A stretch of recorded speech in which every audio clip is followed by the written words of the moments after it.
فرعون کی بیوی جن کا نام حضرت آسیہ رضی اللہ تعالی عنہا تھا، وہ مصر کے بادشاہ ریان بن ولید کی بیٹی تھی، اور ریان بن ولید وہی بادشاہ تھا جو حضرت یوسف علیہ السلام کے دور میں بادشاہ تھا اور آپ علیہ السلام پر ایمان لے آیا تھا۔ فرعون کی بیوی یعنی حضرت آسیہ رضی اللہ تعالی عنہا نہایت ہی خوبصورت خاتون تھی، کیونکہ آپ بادشاہ کے خاندان میں سے آئی تھیں، اسی وجہ سے آپ کے پاس مال و دولت کی کوئی کمی نہیں تھی، اور خدام ہر وقت آپ کے آس پاس رہا کرتے تھے۔ حضرت آسیہ رضی اللہ تعالی عنہا فرعون کو ناپسند فرماتی تھی، لیکن کیونکہ فرعون اس دور میں مصر کا بادشاہ تھا، چنانچہ اس نے حضرت آسیہ رضی اللہ تعالی عنہا سے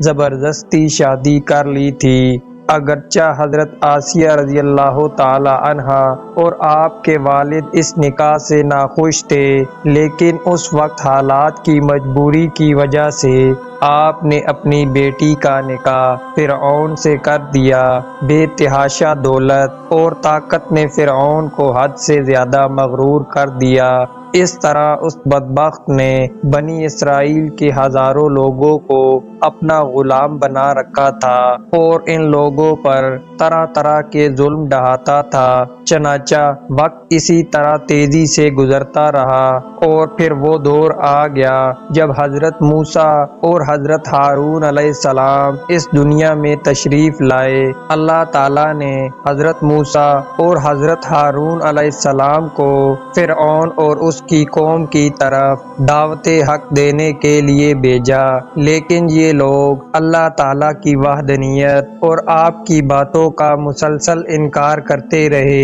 جب فرعون حضرت موسیٰ علیہ السلام کی تبلیغ سے تنگ آ گیا تو فرعون نے فیصلہ کیا کہ کیوں نہ آپ کو لوگوں کے سامنے شرمندہ کیا جائے۔ چنانچہ فرعون نے ایک خاص دن چنا جس دن مصر میں بہت بڑا میلہ لگتا تھا اور لوگ کثیر تعداد میں دور دور سے یہاں جمع ہوتے تھے۔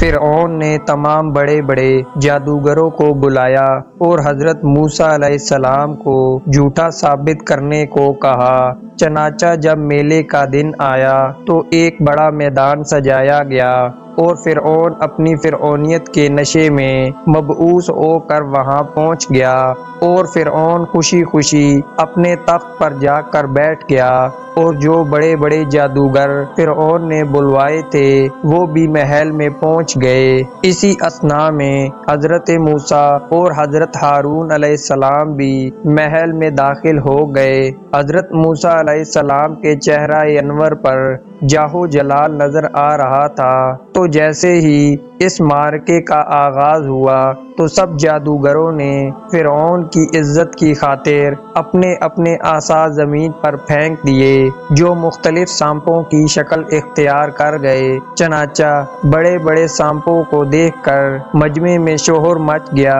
اور لوگ ادھر ادھر بھاگنے لگے۔ اسی کو دیکھ کر فرعون اور بڑے بڑے جادوگر خوشی سے تالیاں بجانے لگے۔ چنانچہ اللہ تعالیٰ کے حکم سے حضرت موسیٰ علیہ السلام کو حکم ہوا کہ اپنی لاٹھی زمین پر پھینک دیں، تو جیسے ہی حضرت موسیٰ علیہ السلام نے اپنی لاٹھی زمین پر پھینکی تو وہ ایک ہیبت ناک اور بہت بڑے اژدہا میں تبدیل ہو گئی اور جادوگروں کے چھوٹے چھوٹے سانپوں کو نگلنا شروع کر دیا۔ حق اور باطل کا یہ معجزہ دیکھ کر تمام جادوگروں کی آنکھوں کا نور جاگ اٹھا، اور تمام جادوگر یہ دیکھ کر سجدے میں گر پڑے اور اللہ تعالیٰ کی وحدانیت کا اقرار کرنے لگے اور سب کے سامنے ایمان لے آئے۔ چنانچہ یہ خبر جب حضرت آسیہ رضی اللہ تعالی عنہا تک پہنچی تو آپ کے دل کا نور بھی جاگ اٹھا۔ حضرت آسیہ رضی اللہ تعالی عنہا نے بھی اللہ تعالیٰ کی وحدانیت پر ایمان لے آئیں،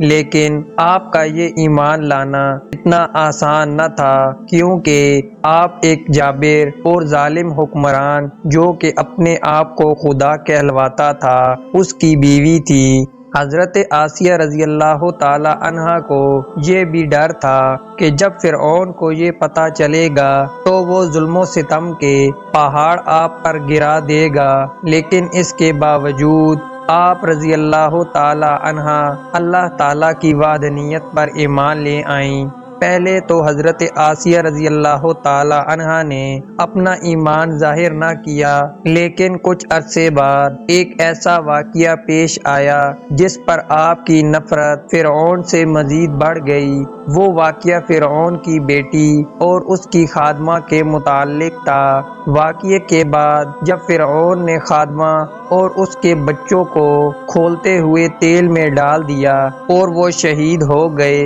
تو جب حضرت آسیہ رضی اللہ تعالی عنہا تک یہ خبر پہنچی تو اللہ تعالیٰ کی قدرت نے حضرت آسیہ رضی اللہ تعالی عنہا کی آنکھوں سے غیب کے پردے اٹھا دیے۔ لیکن جب فرعون نے یہ بات اپنی بیوی حضرت آسیہ رضی اللہ تعالی عنہا کو بتائی کہ کس طرح اس نے خادمہ کو شہید کر دیا، تو آپ نے کہا کہ کون سی وہ چیز ہے جس نے تجھے اللہ تعالیٰ سے اتنا بے باک کر دیا۔ یہ سن کر فرعون مزید غصے سے بھڑک اٹھا، لیکن جب حضرت آسیہ رضی اللہ تعالی عنہا نے اللہ تعالیٰ کی وحدانیت اور اس کو یہ بتایا کہ وہ اسلام قبول کر چکی ہے، تو پہلے تو فرعون نے ان کو سمجھانے کی بھرپور کوشش کی۔ فرعون نے حضرت آسیہ رضی اللہ تعالی عنہا کے والدین کو بلایا اور ان سے کہنے لگا کہ وہ اپنی بیٹی کو سمجھائیں کہ وہ موسیٰ کے خدا پر یقین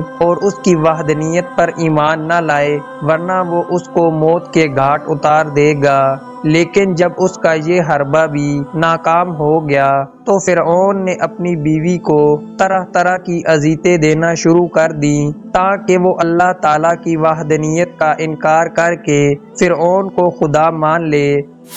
فرعون نے حضرت آسیہ رضی اللہ تعالی عنہا کے دونوں ہاتھوں اور پاؤں پر میخیں لگا کر انہیں تپتی دھوپ میں لٹا دیا اور ان کے سینے پر ایک بھاری بھرکم پتھر رکھ دیا تاکہ آپ اپنی جگہ سے ہل نہ سکیں، لیکن اس کے باوجود آپ کے ایمان میں ذرا برابر بھی کمی نہ آئی۔ پھر جب فرعون نے کافی اذیتوں کے بعد حضرت آسیہ رضی اللہ تعالی عنہا سے کہا کہ وہ اللہ تعالیٰ کی وحدانیت کا انکار کر دے، تو حضرت آسیہ رضی اللہ تعالی عنہا نے فرمایا کہ اے ظالم اور جابر شخص، اگر تو میرے جسم کے ہر حصے کو کاٹ دے لیکن میرا دل اللہ تعالیٰ کے سوا کسی اور کی وحدانیت کا اقرار نہیں کرے گا۔ اسی دوران جب حضرت موسیٰ علیہ السلام وہاں سے گزرے تو حضرت آسیہ رضی اللہ تعالی عنہا نے پوچھا کہ اے موسیٰ،